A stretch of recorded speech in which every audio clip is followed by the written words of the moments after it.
Hello friends, welcome back to English கற்கலாம்.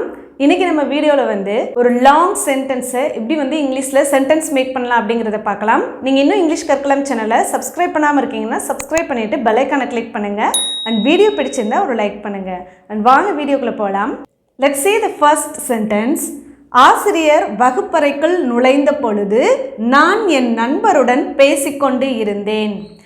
இந்த மாதிரியான ஒரு லாங் சென்டென்ஸை நம்ம இங்கிலீஷில் சென்டென்ஸ் மேக் பண்ணுறதுக்கு முன்னாடி நம்ம ஃபஸ்ட்டு என்ன பண்ணணும் அப்படின்னா இந்த சென்டென்ஸில் இருக்கக்கூடிய ரெண்டு ஆக்ஷன்ஸ் என்னென்ன அப்படிங்கிறத ஃபைண்ட் அவுட் பண்ணணும். ஏன் அப்படின்னா அந்த ஆக்ஷன் வேர்டை கண்டுபிடிச்சிட்டாலே அந்த சென்டென்ஸ் எந்த டென்ஸில் இருக்குது, அதாவது எந்த காலத்தில் நடந்திருக்கு அப்படிங்கிறது நம்மளால ஈஸியாக ஃபைண்ட் அவுட் பண்ண முடியும். ஓகேங்களா? அப்போ ஃபர்ஸ்ட் நம்ம வேர்ப் என்னென்ன அப்படிங்கிறத ஃபைண்ட் அவுட் பண்ணலாம். ஆசிரியர் வகுப்பறைக்குள் நுழைந்த பொழுது, அப்போ இந்த இடத்துல பாருங்க நுழைந்த பொழுது அப்படிங்கிற ஒரு ஆக்ஷன் வேர்ப் நடந்திருக்கு இல்லையா? அடுத்தது பாருங்க நான் என் நண்பருடன் பேசிக்கொண்டு இருந்தேன், பேசிக்கொண்டு இருந்தேன் அப்படின்னு சொல்லியிருக்கு இல்லையா?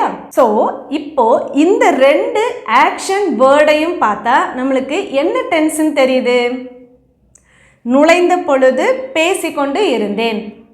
இப்போ பேசிக்கொண்டு இருந்தேன் அப்படிங்கிறது என்னது? Past tense. இது நுழைந்த பொழுது அப்படின்னா அப்போ அந்த இடத்துல பாருங்க ஒரு ஆக்ஷன் நடந்துட்டு இருக்கும் பொழுது இன்னொரு ஆக்ஷனும் நடக்குது இல்லையா? ஸோ இப்போ இந்த சென்டென்ஸ் நம்மளுக்கு பாஸ்ட் டென்ஸ் அப்படிங்கிறது ஃபைண்ட் அவுட் பண்ணியாச்சு. நெக்ஸ்ட் நம்ம இப்போ என்ன பண்ணணும் அப்படின்னா இந்த சென்டென்ஸை நம்ம ரெண்டாக பிரிச்சுக்கலாம். இது ஒரு சென்டென்ஸ், ஆசிரியர் வகுப்பறைக்குள் நுழைந்த பொழுது. ஸோ இது வேற ஒரு சப்ஜெக்டால் செய்யப்படக்கூடிய ஒரு ஆக்ஷன். அண்ட் இந்த ஆக்ஷனை யார் பண்ணுறா? நான் என் நண்பருடன் பேசிக்கொண்டு இருந்தேன் அப்படிங்கிறது ரெண்டாவதாக ஒரு ஆக்ஷன் இல்லையா? ஸோ ரெண்டு சென்டென்ஸாக நம்ம ஃபஸ்ட்டு டிவைட் பண்ணிக்கலாம். அண்ட் நெக்ஸ்ட்டு நம்ம என்ன பண்ணலாம்? இந்த சென்டென்ஸை அப்படியே நம்ம ரிவர்ஸில் எழுத போகிறோம். ஸோ இப்போ நம்ம ரிவர்ஸில் எழுதுறதுக்கு முன்னாடி ஒரு சென்டென்ஸை நம்ம இங்கிலீஷில் மேக் பண்ண போகிறோம் அப்படின்னா அதோட ஃபார்மேட் என்ன? SVO. அதாவது ஃபர்ஸ்ட் ஒரு ஆக்ஷன் நடக்குது அப்படின்னா அந்த ஆக்ஷனை செய்கிறவங்க ஃபர்ஸ்ட் வரணும். சரிங்களா? அப்போ சப்ஜெக்ட்னா என்னது? ஒரு ஆக்ஷனை செய்கிறவங்க. நெக்ஸ்ட்டு என்ன வரணும் அப்படின்னா வேர்ப் வரணும். அந்த சப்ஜெக்ட் என்ன ஆக்ஷனை பண்ணுச்சு அப்படிங்கிறத நம்ம டிஸ்கிரைப் பண்ணணும். So next verb and next ஆப்ஜெக்ட்னா என்னது? அந்த ஆக்ஷன் எதை வச்சு நடந்தது அண்ட் யாருக்காக நடந்தது அப்படிங்கிறதெல்லாம் நம்ம அடுத்தடுத்து மென்ஷன் பண்ணணும். சரிங்களா? அப்போ ஃபஸ்ட்டு இந்த சென்டென்ஸில் பாருங்கள் நான் என் நண்பருடன் பேசிக்கொண்டு இருந்தேன் அப்படின்னு சொல்லி இருக்கு இல்லையா? அப்போது ஃபஸ்ட்டு இங்கே இருக்கக்கூடிய இந்த ஆக்ஷனை செஞ்சது யார்? நான் அண்ட் நண்பர். அப்போ ரெண்டு ஆளை நம்ம இந்த இடத்துல சொல்லியிருக்கோம். இப்போ எதை நம்ம சப்ஜெக்ட் அப்படிங்கிறத எடுக்கிறது? நான் ஆல்ரெடி சொன்ன மாதிரி இந்த ஆக்ஷன் வேர்ப் இருக்கு இல்லையா? இந்த ஆக்ஷன் வேர்டை யார் செஞ்சாங்களோ அவங்கள தான் நம்ம சப்ஜெக்டாக எழுதணும். ஓகே? அப்போது பேசிக்கொண்டு இருந்தேன் அப்படின்னா நான், அப்போ ஐ தான் என்னது? சப்ஜெக்ட். ஓகேங்களா? அப்புறம் என்ன கொண்டுட்டு வரணும்? வேர்ப் என்னது? பேசிக்கொண்டு இருந்தேன். நெக்ஸ்ட்டு வேர்ப் என்னது? பேசிக்கொண்டு இருந்தேன் அப்படின்னு சொல்லியிருக்கு. ஸோ இது ஒரு பாஸ்டில் கண்டினியூஸாக நடந்துட்டுருக்கு. ஸோ கண்டினியூஸ் அப்படின்னாலே நம்ம ஐ வந்தால் நம்ம என்ன யூஸ் பண்ணணும்? பாஸ்ட் டென்ஸில் வாஸ். ஓகேங்களா? அப்போ ஐ வாஸ். இப்போ நெக்ஸ்ட்டு மெயின் வேர்பை எழுதலாம். ஓகேங்களா? இது பி வேர்ப். ஓகே? இப்போ மெயின் வேர்ப் என்னது? பேசுறதுக்கு இங்கிலீஷில் talking. I was talking. Next என்ன எழுதணும்? ஆப்ஜெக்ட். அப்போ இந்த சென்டென்ஸில் நண்பருடன் அப்படின்னு சொல்லி மென்ஷன் பண்ணியிருக்கோம் இல்லையா? யார் கூட நான் பேசிகிட்டு இருந்தேன் அப்படிங்கிறத மென்ஷன் பண்ணியிருக்கோம். இப்போ நண்பருடன் அப்படிங்கிறதுக்கு உடன் அப்படின்னா என்னதுங்க? வித். நெக்ஸ்ட் என்னது? என்னுடைய நண்பருடன் அப்படின்னு சொல்லி நம்ம மென்ஷன் பண்ணியிருக்கோம் இல்லையா? அப்போது என்னுடைய அப்படிங்கிறதுக்கு மை, நண்பர் அப்படிங்கிறதுக்கு ஃப்ரெண்ட். ஸோ இப்போ இந்த சென்டென்ஸ் என்ன ஆயிடுச்சு? ஃபினிஷ்ட். நெக்ஸ்ட் இப்போ நம்ம இந்த சென்டென்ஸை எழுதலாம். ஆசிரியர் வகுப்பறைக்குள் நுழைந்த பொழுது அப்படின்னு இருக்கு இல்லையா. இப்போது இந்த பொழுது அப்படின்னு இருக்கு இல்லையா, இதை தான் நம்ம ஃபஸ்ட்டு கொண்டுட்டு வரணும். இந்த வேர்டு தான் என்ன செய்ய போகுதுன்னா இந்த ரெண்டு சென்டென்ஸையுமே கனெக்ஷன் பண்ண போகுது. சரிங்களா? அப்போ அப்பொழுது, அந்த வேளையில், அந்த மாதிரி நடந்துட்டுருக்கும் பொழுது அப்படிங்கிறப்ப நம்ம என்ன யூஸ் பண்ணணும்? வென் அல்லது while யூஸ் பண்ணலாம். சரிங்களா? அப்போது நெக்ஸ்ட்டு வென் யூஸ் பண்ணியாச்சா. இப்போ நம்ம நார்மலாக ஒரு சென்டென்ஸை எப்படி எழுதுவோம்? சப்ஜெக்ட் வேர்ப் இந்த ஆர்டரில் எழுதுவோம் இல்லையா, அதே மாதிரியே எழுதலாம். இப்போ இந்த இடத்துல இருக்கக்கூடிய ஆக்ஷன் வந்து நுழைந்த பொழுது. ஸோ டீச்சர் வந்து உள்ளே நுழைகிறாங்க. அப்போ இந்த இடத்துல இந்த ஆக்ஷனை பண்ணது யார்? Teacher. So teacher is a subject. When the teacher. So இந்த சென்டென்ஸில் நம்ம சப்ஜெக்ட் எழுதியாச்சுங்களா. நெக்ஸ்ட் என்ன எழுதணும்? வேர்ப். அப்போ நுழைந்த அப்படிங்கிறதுக்கு இங்கிலீஷில் என்னது? என்டர். இப்போ நம்ம என்டர் அப்படின்னு மட்டும் போட முடியாது. ஏன் அப்படின்னா இது வந்து ஒரு பாஸ்ட் டென்ஸில் நடக்கக்கூடிய ஒரு நிகழ்வு இல்லையா. அப்போது நம்ம இதை வந்து பாஸ்ட் ஃபார்மில் எழுதணும். அப்போ பாஸ்ட் டென்ஸ் என்ன? என்டரோடது entered. So when the teacher entered. Next எங்கே நுழைஞ்சாங்க? வகுப்பறைக்குள். இப்போ வகுப்பறை அப்படிங்கிறதுக்கு என்னது? த classroom. Okay, I was talking with my friend when the teacher entered the classroom. ஆசிரியர் வகுப்பறைக்குள் நுழைந்த பொழுது நான் என்னுடைய நண்பருடன் பேசிக்கொண்டு இருந்தேன். ஓகேங்களா? let's see the next sentence. குழந்தைகள் வெளியில் விளையாடி கொண்டிருந்த பொழுது அவர்களின் அம்மா அவர்களை உள்ளே அழைத்தார். குழந்தைங்க எல்லாம் வெளியில் விளையாண்டுட்டு இருக்கும் பொழுது அவங்க அம்மா என்ன செய்கிறாங்க? உள்ளே கூப்பிட்றாங்க. So again we are going to separate this sentence into two. Okay, first நம்ம ஆக்ஷன் வேர்ட் கண்டுபிடிச்சிடலாம். விளையாடி கொண்டிருந்த பொழுது அப்படிங்கிற ஒரு ஆக்ஷன் நடந்திருக்கு இல்லையா. விளையாடி கொண்டிருந்த பொழுது அம்மா அவர்களை உள்ளே அழைத்தார். So two actions are here. So we are going to separate this. So first குழந்தைகள் வெளியில் விளையாடி கொண்டிருந்த பொழுது அப்படிங்கிறது ஒரு சென்டென்ஸ். அவர்களின் அம்மா அவர்களை உள்ளே அழைத்தார், இது ஒரு சென்டென்ஸ். ஓகேங்களா? விளையாடி கொண்டிருந்த பொழுது அழைத்தார் அப்படிங்கிறது என்னது? வேர்ப் இல்லைங்களா. அப்போது இது வந்து என்ன டென்ஸ்? அழைத்தார்னு இருக்கு இல்லையா. So this is past tense. Past tense and also கொண்டிருந்த பொழுது, விளையாடி கொண்டிருந்த பொழுது, this is continuous. So past டென்ஸும் இருக்குது அண்ட் ஆல்சோ பாஸ்ட் கண்டினியூஸும் இருக்குது. So now we are going to write the first sentence. Which is the first sentence?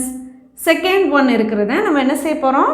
ரிவர்ஸில் எழுத போகிறோம். ஓகேங்களா? அப்போ அவர்களின் அம்மா அவர்களை உள்ளே அழைத்தார் அப்படின்னு இருக்குது. ஸோ ஃபர்ஸ்ட் நம்ம என்ன எழுதணும்? சப்ஜெக்ட் எழுதணும். Which is subject. இந்த ஆக்ஷனை யார் பண்ணினாங்களோ அவங்க தான் சப்ஜெக்ட். அப்போ அவர்களின் அம்மா அவர்களை உள்ளே அழைத்தார். அப்போ இந்த இடத்துல அம்மா தான் என்ன செய்கிறாங்க? உள்ளே கூப்பிடுறாங்க. The noun which is doing the action is called subject. Okay, so here அம்மா. யாரோட அம்மா? அவர்களின் அம்மா. ஸோ இதை ரெண்டையும் நம்ம இப்போ என்ன செய்ய போகிறோம்? சேர்த்து எழுத போகிறோம். இப்போ அவர்களின் அப்படிங்கிறதுக்கு இங்கிலீஷில் என்னது? their. their. அம்மாவுக்கு இங்கிலீஷில் மதர். their mother, அவர்களுடைய அம்மா. நெக்ஸ்ட் என்னது? verb. அழைத்தார். அழைத்தார் அப்படின்னா என்னது? கூப்பிடுறாங்க. கூப்பிடுறதுக்கு இங்கிலீஷில் கால். இப்போ இந்த சென்டென்ஸ் வந்து ஒரு பாஸ்ட் டென்ஸ் இல்லையா. அப்போது நம்ம இதை வந்து பாஸ்ட் ஃபார்மில் எழுதணும். அப்போ கால்ட். their mother called. அதுக்கடுத்து என்ன வரும்? அவர்களின் அம்மா அவர்களை உள்ளே அழைத்தார். அடுத்து யாரை உள்ள அழைத்தார்கள் அப்படிங்கிறத நம்ம என்ன செய்யணும்? எழுதணும். அப்போ அவர்களை அப்படிங்கிறதுக்கு இங்கிலீஷில் them. called them. எங்கே அழைத்தார்கள்? உள்ளே. உள்ளே அப்படிங்கிறதுக்கு இங்கிலீஷில் in. ஓகே, ஸோ இப்போ இந்த சென்டென்ஸ் என்ன ஆயிடுச்சு? finished. their mother called them in. அவர்களுடைய அம்மா அவர்களை உள்ளே அழைத்தார்கள். ஸோ இப்போ நம்ம நெக்ஸ்ட் சென்டென்ஸை எழுதிடலாம். குழந்தைகள் வெளியில் விளையாடி கொண்டிருந்த பொழுது அப்படின்னு இருக்கு இல்லையா? ஸோ ஒரு விஷயம் நடந்துட்டுருக்கும் பொழுது இன்னொரு விஷயம் என்ன செஞ்சிட்ருக்கு, நடக்குது. ஸோ இந்த மாதிரி ஒரு வேர்ப் வந்து கண்டினியூஸாக வரும் பொழுது, அப்பொழுது அந்த மாதிரி வரும் பொழுது நம்ம என்ன செய்யணும், வென் யூஸ் பண்ணணும். ஓகேங்களா? வென், அப்பொழுது. ஸோ இப்போ நம்ம என்ன செய்யணும், நார்மலாக ஒரு சென்டென்ஸ் எப்படி கொண்டுட்டு வருவோமோ அதே மாதிரி கொண்டுட்டு வரலாம். ஃபஸ்ட் என்னது, விளையாடி கொண்டிருந்த பொழுதுன்னு இருக்கு இல்லையா? அப்போ இந்த ஆக்ஷனை யார் செஞ்சா, குழந்தைகள். அப்போ இந்த குழந்தைகள் தான் என்னது இந்த இடத்துல சப்ஜெக்ட். குழந்தைகளுக்கு இங்கிலீஷில் என்னதுங்க, சில்ட்ரன். ஓகே, உங்களுக்கு ஆன்சர் தெரிஞ்சதுன்னா 1 by 1 கமெண்ட் பாக்ஸில் சொல்லிகிட்டே வாங்க. அப்போ தான் உங்களுக்குமே ஒரு ஐடியா வந்து கிடைக்கும். சரிங்களா? When the children. நெக்ஸ்ட் என்னது, வேர்ப் கொண்டுட்டு வரலாமா? விளையாடி கொண்டிருந்த பொழுது. விளையாடுறதுக்கு இங்கிலீஷில் நம்ம என்ன சொல்லுவோம், பிளேன்னு சொல்லுவோம் இல்லையா? இப்போ இந்த இடத்துல நம்ம என்ன சொல்லியிருக்கோம், விளையாடி கொண்டிருந்த பொழுது. ஸோ ஒரு விஷயத்தை கண்டினியூஸாக நம்ம வந்து சொல்லியிருக்கோம் இல்லையா? அப்போ கண்டினியூஸ்னால் என்ன செய்யணும், அந்த சப்ஜெக்ட்க்கு அடுத்து ஒரு பி வேர்ப் யூஸ் பண்ணணும்.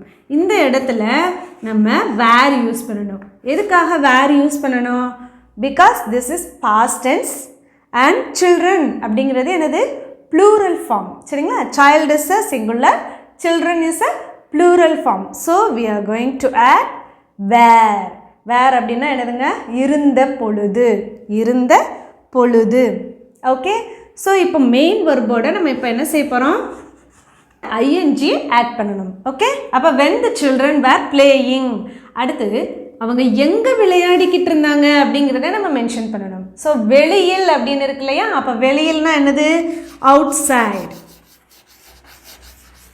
ஓகே, குழந்தைகள் வெளியே விளையாடி கொண்டிருந்த பொழுது அவர்களுடைய அம்மா அவர்களை உள்ளே அழைத்தார். டெலிவரி மேன் வந்த பொழுது நாய் குரைத்து கொண்டு இருந்தது. ஸோ நாய் என்ன செய்யுது, டெலிவரி மேன் வரும் பொழுது குறைக்குது, அவரை பார்த்து என்ன செய்யுது, குறைக்குது. ஸோ இந்த சென்டென்ஸில் பாருங்கள், வந்தபோது அப்படிங்கிற ஒரு ஆக்ஷன் நடந்திருக்கு அண்ட் குறைத்து கொண்டு இருந்தது அப்படிங்கிற ஒரு ஆக்ஷன் நடந்திருக்கு இல்லையா? ஸோ அப்போ நம்ம இதை வந்து 2ஆக டிவைட் பண்ணிடலாம். இது ஒரு சென்டென்ஸ், இது ஒரு சென்டென்ஸ். ஓகேங்களா? அப்போது ஃபஸ்ட்டு நம்ம என்ன செய்யலாம், ரிவர்ஸில் கொண்டுட்டு வரலாமா? நாய் என்ன செஞ்சிட்ருக்கான், குறைத்து கொண்டு இருந்தது. எது செய்தது, நாய். அப்போ the dog. அண்ட் இப்போ இந்த ஆக்ஷன் வேர்ட் எந்த டென்ஸில் நடந்திருக்குன்னு பார்த்துடலாமா? குறைத்து கொண்டு இருந்தது அப்படின்னு இருக்கு இல்லையா? So this is a past continuous tense. So now we are going to add the be verb before the main verb. So past கண்டினியூஸில் சிங்குலராக இருக்குது, ஒரு சப்ஜெக்ட் வந்து சிங்குலராக இருக்குது அப்படின்னா நம்ம என்ன யூஸ் பண்ணுவோம், வாஸ் யூஸ் பண்ணுவோம். சரிங்களா? அப்போ the dog was. Main verb என்னது, குறைக்கிறது. நாய் குறைக்கிறத நம்ம இங்கிலீஷில் வந்து bark அப்படின்னு சொல்லுவோம். பார்க் அப்படின்னா பூங்கா, பார்க் அப்படின்னா என்னதுங்க, குறைக்கிறது. அப்போ இதை வந்து நம்ம கண்டினியூஸில் எழுதணுன்றதுனால we have to add ing with the main verb. ஓகேங்களா? அப்போ the dog was barking. நாய் குறைத்து கொண்டு இருந்தது. ஸோ இந்த சென்டென்ஸ் வந்து finished. ஸோ இப்போ நெக்ஸ்ட் என்னது, டெலிவரி மேன் வந்த போது அப்படின்னு இருக்கு இல்லையா? அப்போது இதை வந்து நம்ம கனெக்ட் பண்ணுறதுக்கு என்ன வேர்ட் யூஸ் பண்ணுவோம், அப்பொழுது அப்படிங்கிறப்ப வென். நெக்ஸ்ட் அகெயின் ஒரு நார்மலான ஒரு சென்டென்ஸ் எப்படி எழுதுவோம், சப்ஜெக்ட் வேர்பில் எழுதுவோம் இல்லையா? அப்போ இதில் வந்து எது வேர்ப், வந்த அப்படிங்கிறது வேர்ப். இந்த செயலை யார் செய்தார், டெலிவரி மேன். இப்போ delivery man is a subject of this sentence. அப்போ the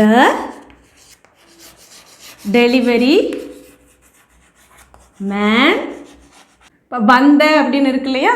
this is not a continuous, this is just a past tense. So வந்த அப்படிங்கிறதுக்கு நம்ம வந்து கம் அப்படின்னு சொல்லலாம். பட் இது வந்து அவங்க என்ன செய்கிறாங்க, அந்த இடத்துக்கு வந்து சேர்றாங்க இல்லையா? So we have to write arrive. அரைவோட பாஸ்ட் டென்ஸ் என்னங்க, arrived. So we have to add ed with the main verb. Okay, delivery man வந்த பொழுது நாய் குறைத்து கொண்டு இருந்தது. இப்போ இந்த சென்டென்ஸ் பாருங்கள், நம்ம லாஸ்ட் சென்டென்ஸில் வந்து கண்டினியூஸை கீழையும் பாஸ்ட் டென்ஸை மேலேயும் எழுதிட்டோம். வை நம்ம வந்து எதை வந்து மெயினாக சொல்லியிருக்கோமோ அதை நம்ம என்ன செஞ்சுருக்கோம், ஃபஸ்ட்டு கொண்டுட்டு வந்திருக்கோம். இதில் உள்ள மீனிங் என்ன, டெலிவரி மேன் வந்த பொழுது, அவர் வந்தப்போ தான் நாய் குறைச்சிட்ருக்கு. நாய் குறைக்கும் பொழுது டெலிவரி மேன் வந்தார் அப்படின்னு இருந்தால் அந்த சென்டென்ஸே இப்போது நம்ம வந்து மாற்றி அமைக்கணும். அது எப்படி அமைக்கலாம், உங்களுக்கு ஒரு க்ளூ கொடுக்குறேன். இந்த இடத்துல வந்து டெலிவரி மேன் வந்த பொழுது இருக்கு இல்லையா, அதுக்கு பதிலாக நாய் குறைத்து கொண்டு இருந்த போது டெலிவரி மேன் வந்தார். அதை எப்படி கொண்டுட்டு வரலாம் அப்படின்னா, எப்பவும் போல் ரிவர்ஸ் மெத்தடில் எடுங்க. நாய் குறைத்து கொண்டு இருந்த பொழுது டெலிவரி மேன் வந்தார்னு இருக்கும் இல்லையா. அப்போ டெலிவரி மேன் வந்ததை தான் நம்ம என்ன செய்யணும், ஃபஸ்ட்டு எழுதணும். அதுக்கடுத்து வென் ஆட் பண்ணி அதுக்கடுத்து இருக்கக்கூடிய நாய் குறைத்து கொண்டு இருந்தது அப்படிங்கிறத எழுதணும். இந்த சென்டென்ஸ் இருக்குது பார்த்தீங்களா, இது வந்து அப்படியே மேலே வரும், இது அப்படியே கீழே வரும், அவ்வளோதான். ஓகேங்களா. ஸோ இப்போ நான் உங்களுக்கு ஒரு சிச்சுவேஷன் கொடுக்குறேன்.